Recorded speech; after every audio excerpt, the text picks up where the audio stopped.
Gente de campo, integrando a un país. ¿Qué tal? Muy buenos días para todos. Bienvenidos a esta nueva mañana de Gente de Campo, aquí por la pantalla de la tele, compartiendo un domingo más durante 60 minutos. Información que está relacionada, por supuesto, al sector agropecuario. Hoy vamos a hablar del contexto que tiene la economía, el sector agropecuario básicamente, y la conflictividad laboral. Ya vamos a comenzar a presentar a los panelistas. Como todos los fines de semana, vamos a recibir a partir de este momento al al ingeniero. Ahora sí, Rafael Tardáguila. ¿Cómo te va, Rafa? ¿Todo bien? ¿Qué Buen tal, día. Juan? Muy buenos días. Un gusto estar aquí. Bueno, nos tomamos la semana pasada, pero ya estamos aquí. Ya estamos de nuevo aquí en el ruedo otra vez. Exacto. Perfecto. Vamos a recibir al doctor Rodrigo Goñi, diputado del Partido Nacional. Rodrigo, gracias por estar aquí con nosotros. Un gusto, un tema más que importante. Vos le pusiste el título Conflictividad laboral. Yo diría que en estos tiempos la conflictividad debería ser siempre la excepción, porque hoy por hoy tanto trabajadores como emprendedores, como empresarios, como sociedad toda tienen un adversario común que es competir en este mundo global para poder seguir subsistiendo como empresa y por supuesto como fuente de empleo. Vamos a recibir también a Daniel Diverio, es secretario de Relaciones Laborales y Conflictos del PIC-CNT. Daniel, gracias por estar con nosotros esta mañana. Buenos días, gracias por la invitación. Está claro que es un tema que es apasionante y que es bueno que lo podamos intercambiar, porque yo creo que tiene que ver todo con las relaciones laborales. Y en la medida que se fortalece la relación laboral, yo creo que eso ayuda muchísimo a generar condiciones que los niveles de conflictividad puedan bajar. Pero bueno, en ese sentido, gracias por la invitación nuevamente y estamos en disposición de poder intercambiar. Bien, perfecto. Y vamos a recibir también, ya ha estado aquí varias veces con nosotros, al contador Marcos Soto, director de Civils Soto Consultores. Gracias, Marco, por estar aquí con nosotros. Por favor, buenos días. Buenos días a toda la audiencia de Gente de Campo una vez más. Y, por supuesto, Andrés Ollenar, que lo tenemos, como siempre, con la noticia destacada de la semana. Gracias, Andrés, por venir. Buen día, Juan. Bien, hablando justamente de la noticia destacada, presentada por Clipex, vamos a entrar en ella.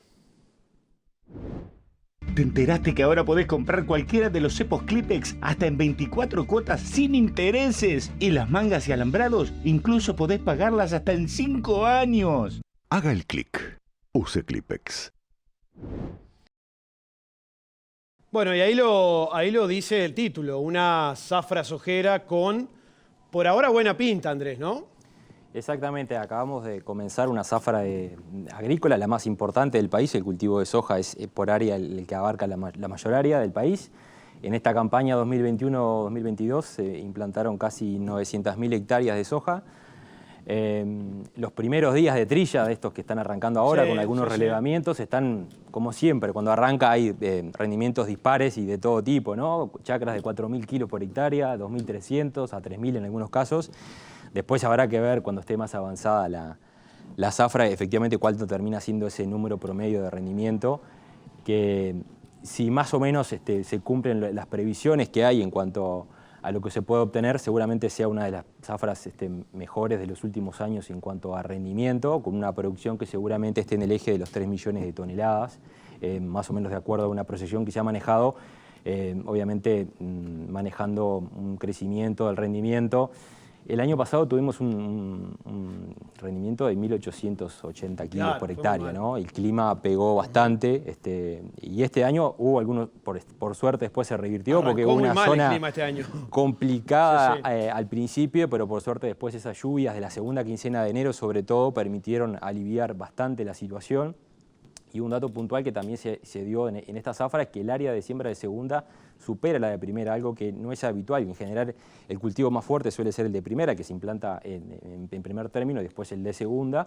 Pero ahora tenemos 530.000 hectáreas de cultivo de segunda, que todavía obviamente no se empezó a cosechar, y las 450.000 hectáreas de cultivo de primera que están arrancando ahora en estas primeras semanas en distintos puntos del país.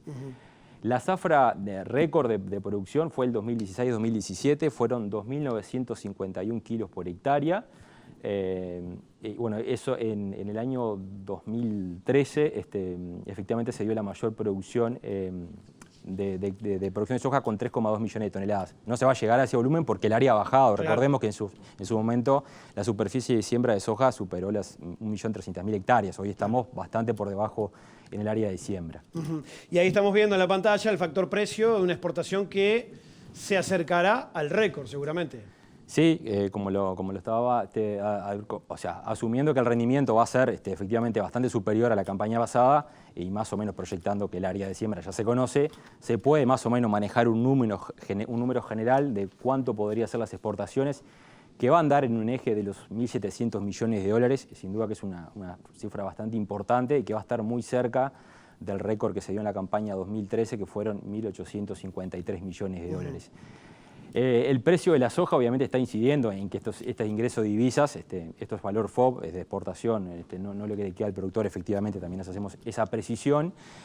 Hoy la soja Nueva Palmira está en el eje de los 630 dólares por tonelada. Es un precio que está obviamente en los máximos niveles históricos de que hay registros en los mercados. Y bueno, acá un factor quizás distinto a lo que pasó con el maíz o el trigo, que el precio subió bastante, obviamente, después de la guerra con Ucrania. El precio de la soja ya venía en una tendencia alcista desde el año pasado, cuando estaba superando los 500 dólares por tonelada, y ya incluso en el arranque de este año estaba superando los 600. Quizás ahí tuvimos un piquito de precio con la guerra, pero no cambió sustancialmente la cotización que ya venía arrastrando. ¿Y qué dice el USDA con referencia a los vecinos, Andrés? Bueno, la producción de soja en los países de la región... tenemos la placa. Sí, exactamente. La producción de soja en los países de la región se ha visto afectada en el último tiempo por factor climático, que es un poco también lo que explicó la suba de precio que tuvimos el año pasado. La última estimación de USDA habla de una producción en Brasil de 125 millones de toneladas de soja, son 2 millones menos de lo que preveía en marzo. En Argentina la mantuvo en 43,5 millones de toneladas y en Paraguay también se da un descenso del orden de 1 millón de toneladas hasta 4,2 millones de toneladas de producción para este año. A nivel mundial, el USDA está proyectando una reducción de 3 millones de toneladas, 350 millones de toneladas de producción, 3 millones menos de lo que estaba proyectando en el informe anterior. En cuanto a las importaciones, que es otro factor también que siempre se mira, a ver, China es el gran jugador, está previendo una leve reducción en cuanto a las compras del gigante asiático de 3 millones de toneladas a 91 millones de toneladas en el último reporte que divulgó el USDA.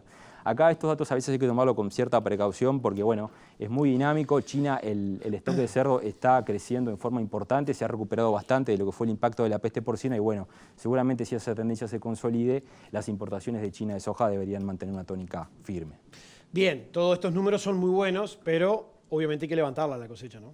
Exactamente. Hay que levantarla. Y para esta semana que arranca mañana hay anuncios muy importantes de lluvia en todo el país, ¿no? Tiene que estar arriba del camión y exactamente, en puerto. Y embargada, y como también se hablaba en el informe de la semana anterior, efectivamente el tema costos acá también está jugando, porque obviamente tuvimos suba de fertilizantes, suba de rentas, que también en la ecuación final, el número final, quizás también ahí hay que tener sus cuidados. Andrés, muchísimas gracias, nos reencontramos el próximo domingo. Hasta la próxima. Bien, señores, nos vamos a ir al tema ya del día de hoy, presentado como es habitual por Zambrano y compañía, primera empresa nacional de servicios agropecuarios. Haga solo buenos negocios con Zambrano. Nos vamos a entrar entonces en el informe que lo elabora nuestra compañera Mercedes Sabin sobre conflictividad laboral en el actual contexto económico. Zambrano Haciendas, campos, insumos, remates por pantalla, equinos, lanas, propiedades, inversiones agropecuarias. Zambrano y compañía, un lugar de buenos negocios. El 2022 comenzó con un aumento importante en la conflictividad laboral, pero comparado con 2021, donde por la pandemia y las restricciones a las actividades, disminuyeron de forma significativa las movilizaciones. Según el informe de conflictividad laboral, que elabora mensualmente el Departamento de Estudios Organizacionales de la Universidad Católica del Uruguay, entre el 1 de enero y el 28 de febrero de este año, se registraron 18 conflictos, de los cuales uno implicó una ocupación. En febrero se destacó la medida adoptada por el sindicato de ANCAP cuando trabajó a reglamento en la planta de minas, al tiempo que la mitad de los conflictos estuvieron vinculados con la construcción. Según señala el informe, en segundo lugar se ubicó la industria manufacturera, donde principalmente se destacaron los conflictos de la industria cárnica y láctea. En el primer caso, hubo un paro de toda la industria en enero a raíz de un problema en un frigorífico por el pago de una partida. En la industria láctea, en tanto, hubo paros puntuales en Conaprole y uno de toda la rama. A su vez, se agrega que el 54% de la conflictividad del mes se explicó por el reclamo de mejores condiciones de trabajo, donde se destacó el paro ya mencionado de la construcción. Se sumaron allí un paro en el transporte de carga en reclamo de la modificación del régimen del control de horas de trabajo y los paros de Conaprole vinculados a los cambios en las condiciones de trabajo. En tanto, en marzo, la conflictividad global aumentó principalmente por la realización del primer paro general del año, el 8 de marzo, pero también se considera que se incrementó al analizar el comportamiento por ramas, destacándose que la conflictividad sectorial se registró casi exclusivamente en la construcción. Al analizar el comportamiento en el mes de abril, se destacan para el sector agropecuario los conflictos con el Supergas, que generaron problemas de suministro a empresas arroceras en plena cosecha, y el de la industria láctea, donde los trabajadores comenzaron a trabajar a reglamento, luego de que la Cámara de Industrias Lácteas del Uruguay expresara que no se avanzará en el Consejo de Salarios debido a un conflicto en una empresa. En tanto, el presidente Luis Lacalle Pou realizó el pasado lunes algunos anuncios vinculados a incrementar salarios para acompañar la suba de precios, entre los que se destacan los aumentos en jubilaciones y salarios públicos, al tiempo que promovió las negociaciones en las rondas salariales para los privados, noticia que fue recibida con sorpresa por el sector empresarial. En este sentido, recordemos que el compromiso del Poder Ejecutivo era que al final del periodo de gobierno no hubiese una pérdida del salario real. Esta escalada inflacionaria, que se vio exacerbada por la guerra entre Rusia y Ucrania, dificultó los planes del gobierno de recuperación del poder de compra que se había estimado para el 2022, lo que motivó a anticipar los correctivos por inflación para este grupo, que tiene estipulado un solo correctivo, el cual involucra a unos 300.000 trabajadores. Bueno, está planteado el tema arriba de la mesa, así que ya vamos a comenzar a compartir y a intercambiar información justamente sobre esto. Rafa. Los conflictos van a existir siempre porque estamos hablando de administraciones de recursos escasos y es lógico y comprensible de que cada parte pretenda tener una mejor proporción y retribución de los esfuerzos que se realizan desde el punto de vista laboral o de inversiones que se realizan. Es la búsqueda, al fin y al cabo, de los equilibrios necesarios como para que un país como Uruguay, que tenemos un mercado interno chico, un sector, hablando de la conflictividad laboral a nivel de las industrias primarias y las agroindustrias uruguayas, que mira para afuera, bueno, lo importante es lograr, me parece a mí, los equilibrios necesarios como para ser lo más eficientes posibles para competir con el resto del mundo y ir accediendo de la mejor forma posible con nuestros productos a esos otros mercados. Por supuesto que no pasa todo ni cerca por el hecho de las relaciones laborales, condiciones de competitividad, niveles de acceso, acuerdos comerciales, son un combo de situaciones, pero todas ellas te van agregando elementos, ¿no?, como para conformar un mecanismo eficiente que te permita competir en el mundo. Marcos. Bueno, contexto económico, decíamos en el comienzo, y es un contexto económico complejo. Estamos atravesando un contexto económico complejo y sobre todo para Uruguay, para su economía, sobre variables que no dominamos, que no manejamos, que no administramos. Y eso es parte de la complejidad que hoy tenemos, ¿no? Venimos recibiendo ya hace, digamos que un año a esta parte, shocks externos muy relevantes, sobre todo lo que tiene que ver con precios, un incremento notorio de la inflación a nivel internacional, que eso también se incorpora a la inflación que ya venía teniendo Uruguay, es decir, hay un deterioro del contexto económico general. Si uno repasa la conflictividad laboral en el informe que realiza la Universidad Católica y que muy bien se resumía recién, la conflictividad laboral todavía no está centrada en salario. Si nos fijamos, son más bien condiciones laborales, fue un paro general del 8 de marzo, pero todavía no estaba centrada en salario. Ahora, es esperable que esto empiece a suceder, es esperable porque se entra a percibir un deterioro a nivel de la situación personal de los trabajadores y de las familias. Y cuando empieza a ver o se empieza a percibir ese deterioro, indudablemente la respuesta esperada en el corto plazo es un incremento en las demandas salariales. Si quieren más adelante, pues repasamos un poquito a qué me refiero con esto de que se empieza a percibir el deterioro a nivel de las familias. Sí, arrancamos el segundo bloque con eso. Daniel. Sí, bueno, mira, el nivel de conflictividad se mide de muchas maneras. O sea, se mide a partir de los conflictos que son visibles, a partir de que se toman algunas medidas y son visibles para el conjunto de la opinión pública, o se puede medir a partir de conflictos que son invisibles, que son los que después generan esa instancia. Porque el conflicto no arranca a partir de que el trabajador toma una medida y de repente puede hacer una movilización, puede pararse frente a un centro de trabajo, o quizás en algunos casos, más allá, hasta la ocupación. El conflicto arranca cuando hay un desconocimiento o un incumplimiento de alguna responsabilidad. Y cuando uno analiza realmente que más del 90% de los conflictos que por lo menos atiende el Ministerio de Trabajo tienen que ver con incumplimiento del sector empresarial, estamos hablando que ahí hay que atacar.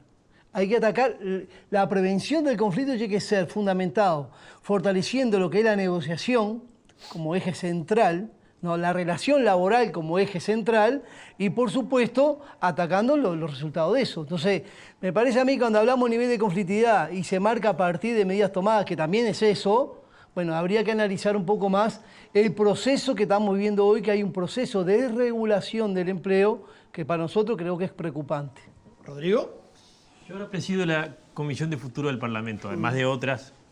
Estoy en Comisión de Constitución, en Comisión presido Ciencia y Tecnología. Pero he centrado mis energías en la Comisión de Futuro. ¿Por qué? Bueno, porque creo que para cualquier persona más o menos honesta, ya ni siquiera se necesita ser medio inteligente, el contexto global está con tsunami, pero no con tsunami en Asia. Está con tsunami en la costa, en toda nuestra costa, que es grande. Tsunami tecnológico, científico-tecnológico, que está cambiando absolutamente. Tsunami del cambio climático, bien decías tú. Es decir, la cosecha, acá seguimos estando en el mejor lugar del mundo por ahora. Mañana viene un cambio, porque el cambio climático no sabemos por dónde va a aparecer, y tú te quedás sin sembrar, sin cosechar y sin nada en un minuto. Y el otro gran cambio enorme es el cambio que, por ejemplo, aparece acá. Esto es un síntoma, la guerra de la invasión de Rusia, porque estamos en un mundo con cambios, ¿no?, geopolíticos de una envergadura enorme. China, todos sabemos lo que está pasando, y Rusia, que aparece acá para no quedar menos. Es decir, es tsunamis varios. ¿Cuál es este año el foco que hemos decidido en el Parlamento, en esa comisión que yo presido? Es el gran problema que tenemos el mundo entero es el trabajo. Ese es el principal foco de atención de cualquier político, que, por supuesto que descarto de dirigente sindical, de cualquier persona. ¿Por qué? Porque el trabajo está en riesgo a todo nivel. Hoy ya están todas las estadísticas demostrando toda la cantidad de puestos de trabajo que se van a eliminar, pero también sabemos que si tenemos la capacidad y hacemos lo que hay que hacer, podemos ocupar los nuevos puestos que se van a crear. Ese es el gran desafío. La conflictividad, hoy hay que mirarla desde dentro de ese contexto.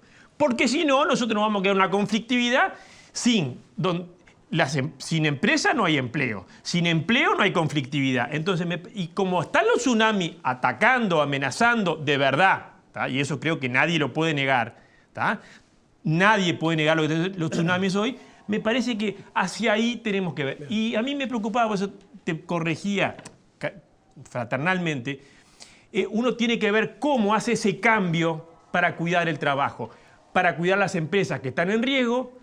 Acá, en los sectores que tú estás poniendo ahí, que van para arriba, sabemos que todos los días están desapareciendo empresas, en el sector lácteo, en el sector cárnico, productores importantes que se van del país, que van a hacer menos materia prima, que van a hacer menos industria, menos exportación. Me parece que si no enfocamos desde ahí, estamos mirando el ombligo, y el ombligo no vamos a comer el ombligo. Bien, dame un minutito, nos vamos a ir a la pausa. Antes les decimos que nos pueden seguir en nuestras redes sociales, Twitter, Instagram, Facebook, como Gente de Campo UI. Además, se pueden ver los programas en nuestra web o en el canal de YouTube como Gente de Campo y también en tele12.com. Esto fue el primer bloque, nos vamos a ir a la pausa. Enseguida regresamos para profundizar mucho más este tema.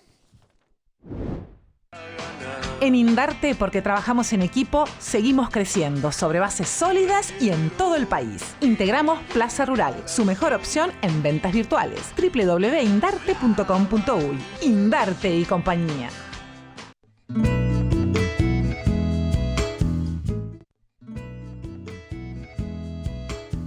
Presentan este programa Grupo Larrarte, líder en rentabilidad ganadera. Plaza Rural, más de 3 millones de vacunos vendidos en 20 años. Estamos hablando de la conflictividad laboral en esta actual situación económica del país, contexto económico, y también, por supuesto, lo vamos a relacionar al sector agropecuario. Ya seguimos.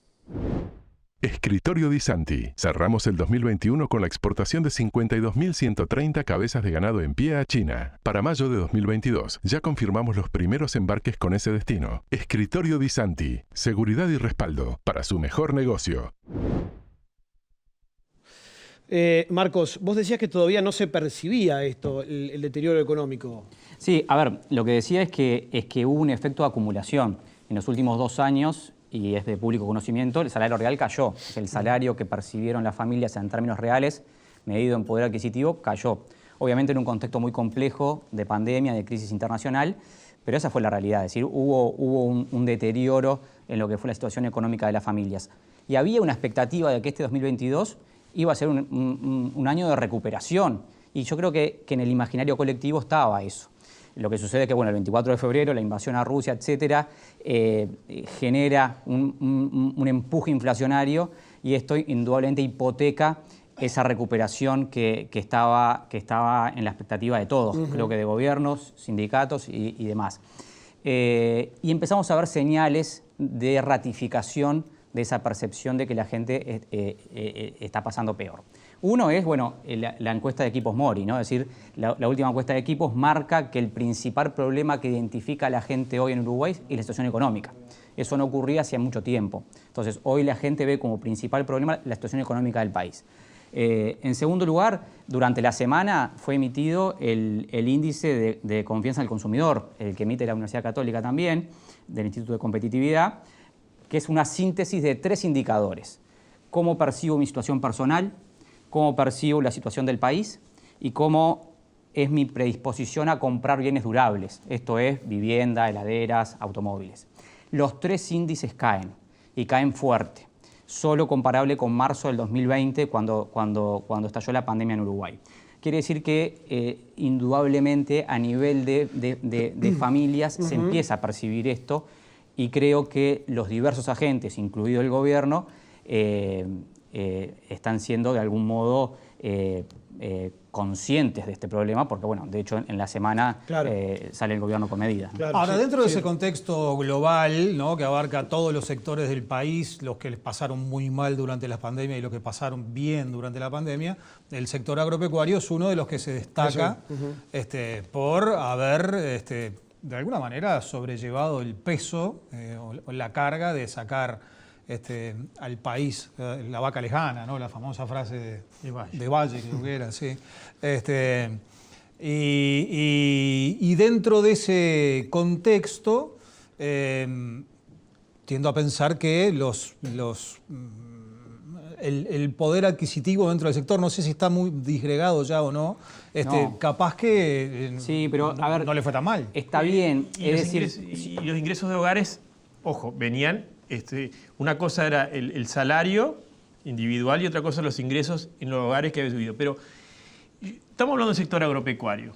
El sector agropecuario tiene la posibilidad, que no tienen otros sectores, de, a través de la productividad, porque nosotros tenemos capacidad, incluso para ganar mercados. Hoy, muchas veces la motivación de ganar nuevos mercados está en que no sabemos si tenemos la producción para eso, ¿no? Y tú lo conoces lo suficiente. Yo, en mis tiempos que estaba en la industria, lo veía claramente. Entonces, creo que acá tenemos una oportunidad en este sector agropecuario, en las relaciones laborales, como decía Daniel, de pensar en el ganar-ganar. Y si hay un sector que sí o sí, la industria frigorífica, creo que es un caso que probablemente Daniel lo tenga claro. Es decir, cuanto más trabajás, el trabajador, lo que más quiere es más horas de producción, digamos. que además después incluso puede llegar a ser menos horas si esa hora tuvo productividad. Entonces, de hecho, es lo que ha pasado. Y los salarios mejoran. Lo que pasa en Conaprole, es decir, realmente cuando veíamos... Estamos mirando... Sí. Para, Rodrigo, dame un segundito. Daniel, decime. Cuando se habla de la conflictividad, yo miraba recién el informe que venía de la Universidad Católica, el 52% de los conflictos más era por condiciones de trabajo. Entonces, lo preocupante en el avance, crecimiento de la economía, que aún está lento. Un avance en la tecnología que sea en toda la industria. Hoy hablaban, el jueves tuve una asamblea de los compañeros de Conaprole y hablaban un crecimiento de un 15% de la productividad a partir de la inversión en nuevas tecnologías, ¿verdad? Y entre el avance de todas las tecnologías, sin embargo, las condiciones de trabajo son el primer reclamo que hacemos. ¿Por qué el sindicato de la construcción o la industria de la construcción tiene mayor nivel de conflictividad? Porque tenemos en el año 2 o 3 siniestros mortales evitables que se dan a partir de incumplimiento de la normativa. Pasa con el transporte de carga. ¿Cuál es el reclamo de los trabajadores de transporte de carga? Que legítimamente puede ser salario, legítimamente. Al reclamo es volver nuevamente un control de los camiones para poder generar que esas cargas horarias no sean 18 o 20 horas. Porque el último siniestro mortal que tuvimos en la construcción, compañero banderillero, allá en la ruta cerca de Belén, se da porque un camionero, un trabajador también, con 20 horas arriba del camión, se durmió, tuvo una situación compleja, mató al compañero nuestro y se mató él. Entonces, cuando nosotros estamos reclamando condiciones de trabajo, estamos reclamando la vida. Daniel, pero y cuando estamos hablando de hacer esfuerzo porque estamos en un tsunami, bueno, cuando hay un tsunami hay que salvar a los que están más complicados. En plena pandemia 2020, propuestas del gobierno, del Ministerio de Trabajo, vamos a un convenio puente que nos permita resolver ahora este 2020. Y los trabajadores hicieron un esfuerzo machaciento, generando una caída salarial, que todo el mundo vio, que es tangible, con compromiso de recuperación. Y no fue en todos los sectores que nos fue mal. Recién lo decían, hubieron sectores que mantuvieron su actividad. La construcción fue uno de ellos. El campo, y saludamos eso, no es que estemos, saludamos esos avances. Y otros sectores como el transporte de carga, no el transporte de pasajeros, o por ejemplo los molineros, que mantuvieron actividad. Sin embargo, la caída salarial fue para la mayoría de trabajadores privados, los públicos, jubilados y pensionados. Por eso estamos planteando, cuando hablamos de conflictividad, tenemos que analizar cuáles son las causas de la conflictividad. Yo creo que ese es un punto que está buenísimo y lo plantea, y creo que ahí es donde hay que diferenciar, y eso es lo que te permite avanzar. Cuando los reclamos por condiciones laborales tienen su causa, que ahí sí, y el gobierno 100% va a buscar una solución, y otro como el que pasó en Conaprole esta semana, que pasó y que viene arrastrándose de hace un mes, porque un trabajador venía con licencia por enfermedad por mucho tiempo, no había lugar para él en 700, 800, y le querían cambiar de horario, y el sindicato Conaprole, una vez más, amenaza con cortar las exportaciones, empieza con el trabajo de reglamento, pierde mercado, perdieron barcos, perdieron exportaciones, esas exportaciones que no se hacen, te las toman otras en el mundo entero, no las recuperás nunca más. Conaprole sigue, entonces yo digo, Daniel, Rodrigo, es muy importante poder diferenciar.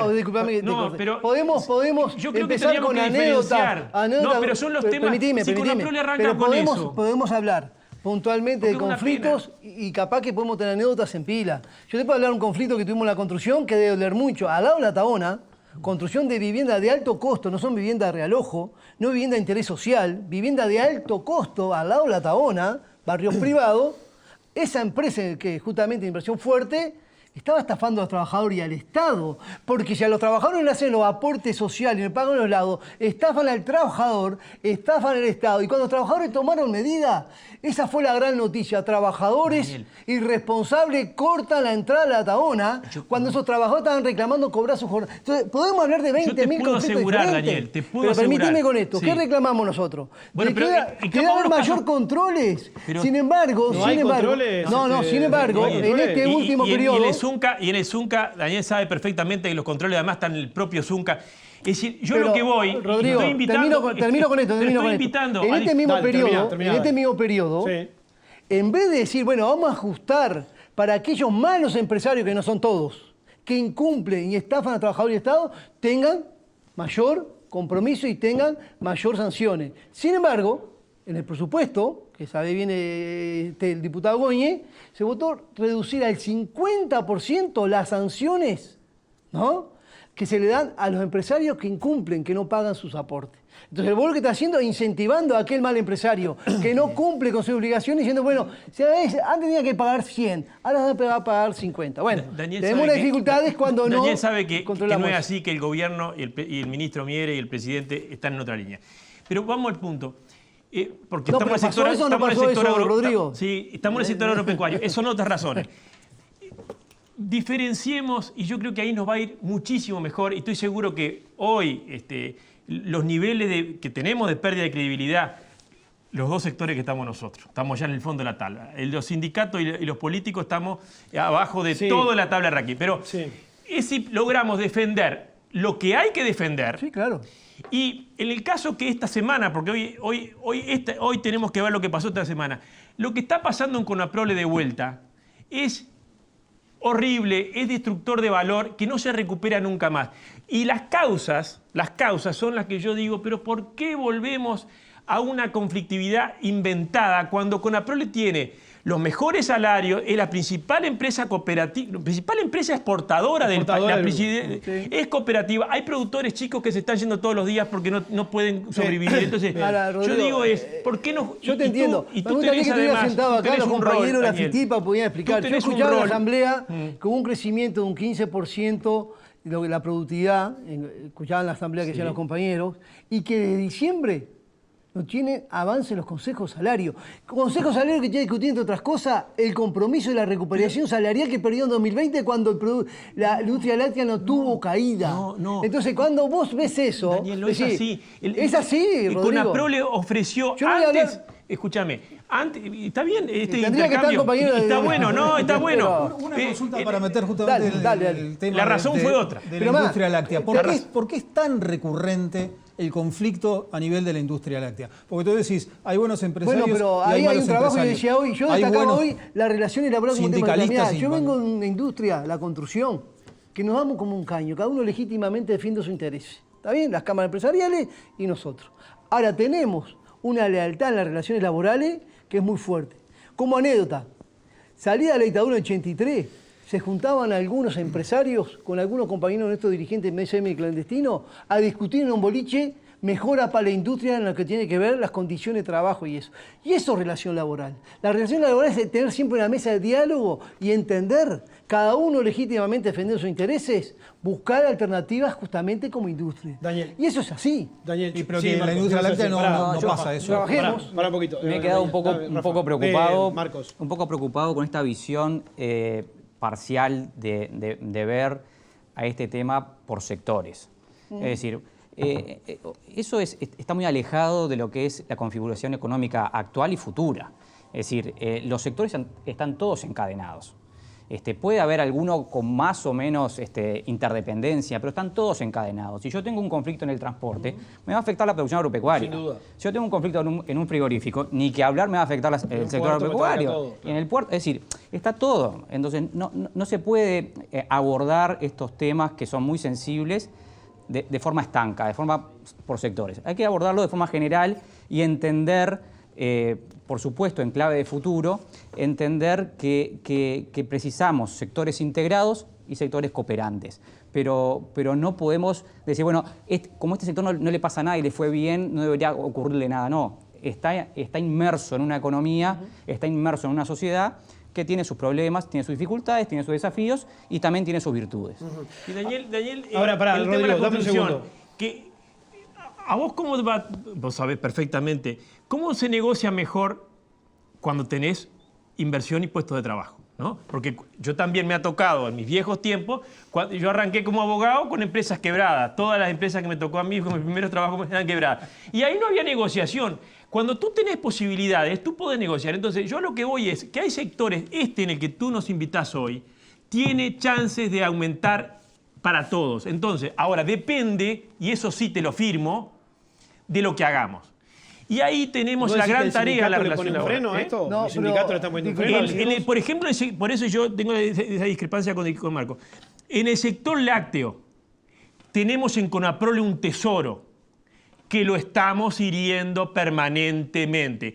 Esto que está pasando ahora, tú le preguntás a Conaprole, perdiendo exportaciones, perdiendo mercado, y esa incertidumbre que se le genera con la declaración del sindicato del acto, es decir, amenazamos, anunciamos la cortada de exportación, eso le hace terrible mal a todo el sector. Y yo te voy a decir una cosa, al primero que le hago... Eso no se dio, Rodrigo, no es así, no se dio. Ojalá. Yo no sé, o sea, no están los compañeros de la pero nunca plantearon de cortar ninguna exportación. O sea, los trabajadores no hacemos medidas para hacer una gimnasia sindical. O sea, lo primero que hacemos es ir a buscar el jornal. Eso pasa acá y en todos lados. Tuvimos que parar UPM, que es una empresa líder internacional, que estaba incumpliendo el protocolo de prevención del COVID-19. O sea, estoy diciendo que en Conaprole, puntualmente, yo no sé bien el tema porque no estoy metido en la negociación, el trabajador de Conaprole primero que tiene que cuidar y cuida su propia industria. Lo que sí entiende el trabajador, y es lo que yo escuchaba el otro día en la asamblea, de que hubo un avance en tecnología muy importante y saludamos eso, porque eso permite mejores condiciones de trabajo, calidad de vida para el trabajador. Yo trabajo en la construcción, antes teníamos una bolsa de 50 kilos de Poland que nos mataba, hoy es de 25, hay que saludar eso. No estamos contra esas cosas. Pero también es cierto que el trabajador, ante la nueva tecnología, también hace esfuerzo de construir nuevos conocimientos y capacita y hace curso y mejora sus condiciones. Bueno, ese esfuerzo para justamente tener mayor condiciones de ser un trabajo calificado también tiene el derecho de pedir una remuneración que acompañe esa calificación. Perfecto, dame 15 segundos. Yo les dejo una pregunta planteada, tenemos que ir a un corte. El que sufre todo esto, la pelea entre el sindicato, la empresa, el gobierno y demás, es el productor. El trabajador también, ¿eh? Sí, bueno, pero el cuando productor... se queda sin trabajo... Vos hablabas del conflicto de Conaprole, el productor lechero... Claro. El peor drama es el que hace productores hoy acá no tenemos, pero es el productor. Yo no sé si todos se acuerdan de quién manda la leche a las plantas o de quién... Yo vivo en el pueblo Joaquín Suárez, un pueblo que está en Canelones. Vivo en Joaquín Suárez, un pueblo que está en Canelones. Muy hermoso pueblo, estamos a 7 kilómetros de la capital. Estamos rodeados de pequeños productores y muchos son conocidos míos. Y tenemos ahí la bodega Varela, que es preciosa, en algún momento sin laburo corte de uva. O sea, lo que estamos diciendo que para nosotros el campo es central, pero el campo es tan diverso que a veces también, yo por ejemplo, puedo hablar del campo con mucha modestia, por supuesto, de lo que vivo alrededor de mi pueblo.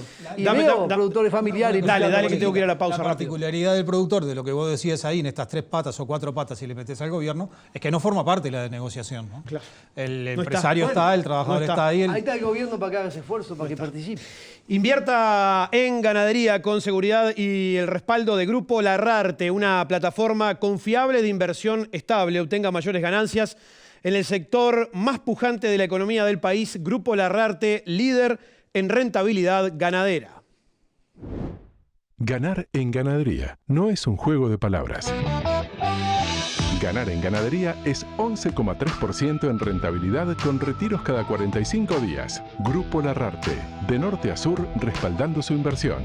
Ganar en ganadería es Grupo Larrarte, líderes en inversiones ganaderas. GrupoLarrarte.uy. Les presentamos el indicador ganadero Plaza Rural, la herramienta de referencia para el valor del ganado. Plaza Rural presenta IPR, Indicador Ganadero Plaza Rural, la herramienta de referencia para el valor del ganado. El promedio de la invernada fue de $2,66 el kilo, mostrando un aumento de 1,3% con respecto al remate anterior y un aumento de 33,3% con respecto al mes de abril de 2021. El promedio general fue de $2,67 el kilo, aumentando 3,7% con respecto al remate anterior y un aumento de 36,2% con respecto al mes de abril de 2021. En tanto, el promedio de la cría fue de $2,65 el kilo, con un aumento de un 6,8% con respecto al remate anterior, un aumento de 39,4% con respecto al mes de abril de 2021, y es de destacar el 109% superior al registro histórico. Plaza Rural. Más información, mejores negocios. Nos vamos a la pausa y luego de la misma regresamos para el último bloque.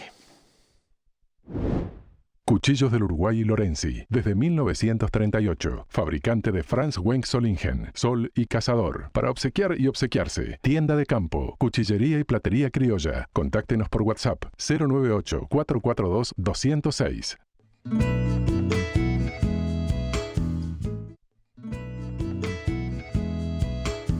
Presentan este programa Grupo Larrarte, líder en rentabilidad ganadera.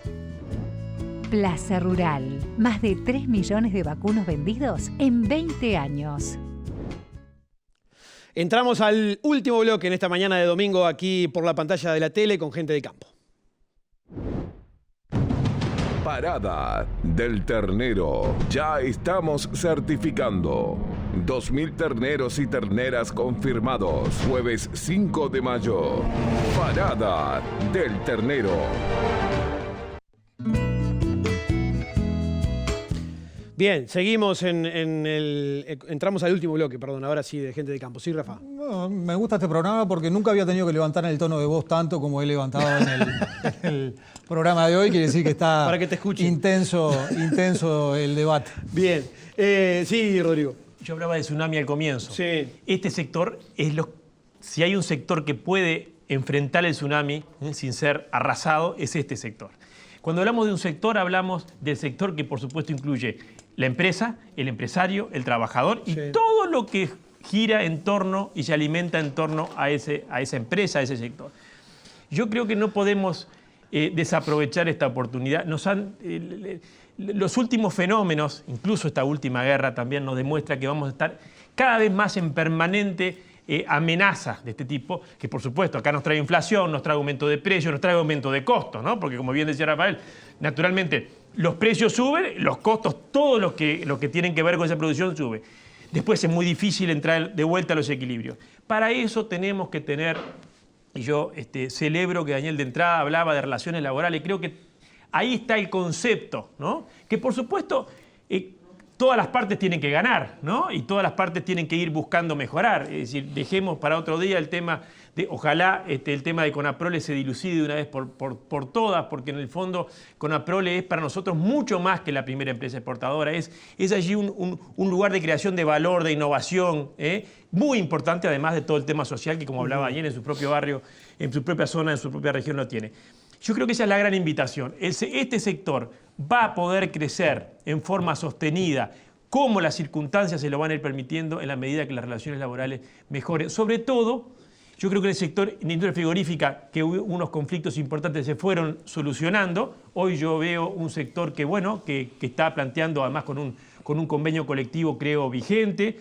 El sector lácteo es una piedra que estoy seguro que todos tenemos que coadyuvar a solucionarlo. Entre otras cosas porque, Conaprole es más grande, es más fuerte, pero hay otra cantidad de empresas más chicas que necesitamos que sigan trabajando en otros lados. Calcar tiene problemas, muchos problemas del otro lado. Y es un sector muy, muy importante. El sector agropecuario tiene que buscar mejorar esas relaciones laborales en los sectores donde ha estado más complicado para poder seguir creciendo para todos. El sector agropecuario está siendo la locomotora que dijo el presidente y, te pregunto, ¿está derramando? Bueno, ¿está siendo la locomotora? Sí, porque lo vemos en las exportaciones y lo vemos en la dinámica que ha tenido la producción y el impacto en el PBI, ¿no? Es decir, y veíamos el informe de Andrés hoy temprano vinculado a lo que es las exportaciones de soja que van a ser récord este año. Es decir, yo creo que el sector realmente tiene su dinamismo. Había empezado a derramar. Eso creo que es importante porque en una de las intervenciones anteriores que yo había estado acá decía que era lenta esa generación de oportunidades a nivel general y pasado un tiempo observamos cómo las exportaciones comenzaban a crecer y al poco tiempo comenzó a crecer el empleo y se empezó a mejorar el mercado laboral. Eso era un buen indicador indudablemente de que esta integración de las distintas actividades que hablaba hace un ratito estaban operando de forma satisfactoria. Como decía Rodrigo recién, estamos en un mundo o en un mar de incertidumbre como nunca antes, o como hacía muchísimo no teníamos. La incertidumbre lo que te impide es proyectar, es evaluar qué va a pasar de acá a 3-4 meses. No lo sabemos, no sabemos qué va a pasar de acá. Un escenario es con guerra, otro sin guerra. Un escenario es con un dólar pinchado como tenemos hoy, con un dólar recuperándose. En definitiva, estamos en un nivel de incertidumbre muy importante. Yo me quiero quedar con las cosas o los aspectos más positivos que tiene el Uruguay, que es esto, el diálogo, ¿no? Los vínculos laborales se construyen a través del diálogo y a través del entendimiento, no tengo dudas. Daniel, ¿cómo ves? Sí, mira, yo saludo las noticias que todos los días recibimos del crecimiento de la economía y fundamentalmente el campo como uno de los motores. De que vamos a la escuela nos dicen el campo es el motor y es así. Ahora, también debemos entender de que ese motor también funciona por los trabajadores rurales. Y esos mismos trabajadores rurales en momentos complicados como fue el 2020, el sector del campo en su gran mayoría no eran los sectores que tenían mayores dificultades, sin embargo los trabajadores rurales recibieron una rebaja salarial salvaje. No tuvieron ni siquiera posibilidad de negociación colectiva en la ronda de Consejo Salario porque el sector empresarial ni siquiera se presentó a los consejos salarios. Entonces, cuando estamos hablando de que apuntemos a realmente en un tsunami cómo salimos todos adelante, no tenemos que olvidarnos de esos trabajadores. ¿Cuál es la debilidad más grande que tienen? La falta fundamentalmente de organización y quizás la posibilidad de tener un nivel sindical fuerte. Porque cuando hablamos de un nivel sindical fuerte, pensamos que son los locos que se nos van a quedar expropiar la tierra. No, genera las condiciones para esos trabajadores para que puedan ser parte de apropiarse de esa misma riqueza que ellos mismos generan. Entonces, compartimos que la negociación colectiva es central, las relaciones laborales son centrales, pero para que haya una fuerte relación laboral que baje los niveles de conflictividad, necesitas también reconocer el trabajo de aquellos que son los que producen. Bien. Por eso nosotros creemos, y termino con esto, de que debemos apuntar más que nunca reconocer la organización sindical, así sea débil, que tenemos enfrente. Rodrigo, un minutito para ir cerrando. Ese es el camino. Yo creo que y me gustaría después seguir conversando con Daniel, tenemos una oportunidad en este sector de sostener otros sectores que no van a poder sostenerse con el tsunami. Entonces, me parece que acá, y las relaciones laborales, no hay ninguna posibilidad de tener un crecimiento sostenido sin buenas relaciones laborales, como por lo que tú también decías. Digamos, todas las partes tienen que mejorar. Y ahí me parece que está buenísimo este programa porque dimos un primer. Vamos a 10 segundos. 10 nada más, dale 10 segundos. No,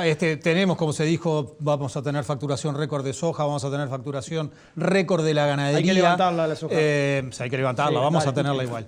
Ya estamos ahí. Bueno, ya llegamos con el impulso. Que nos vamos. Vamos a tener récord de facturación de la ganadería también, y eso no tengas duda, como siempre ha sucedido, eso se refleja. No hay indicadores que lo digan todavía, pero se refleja.